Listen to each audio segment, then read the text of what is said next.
enlever le pigeon. Donc voilà, bon, on le prépare. Hop. Alors moi, le pigeon, c'est un souvenir avec ma maman qui faisait le pigeon, mais surtout au printemps.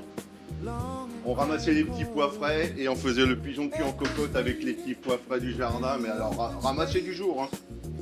Et les petites carottes et les pommes de terre. Un régal, simple, bon, efficace. Ah, je dirais même pas signature, c'est emblématique. Voilà, c'est moi, ça fait 26 ans que je suis dans la maison à Berlin. Quand je suis rentré, on faisait la côtelette de pigeon. Donc on met 20% de cognac, ensuite à peu près 80% de Porto, et seulement après on met les assaisonnements. Si on mettait le sel et le poivre en premier, il glisserait quand on met les liquides. Après il y a une petite escalope de foie gras. Comme le pigeon, il est voyageur, on le met dans une enveloppe. Et bien l'enveloppe du cuisinier, c'est la crépine. Donc on a une petite farce qui est faite à base des abats de pigeon et des cuisses désossées, à peu près la largeur du filet de pigeon. On met du chou blanchi, une tranche de foie gras. On est généreux comme la maison.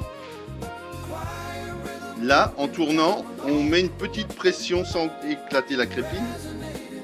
Faut bien serrer parce que s'il y a un peu d'air dedans, l'air est un mauvais conducteur de chaleur pour la cuisson.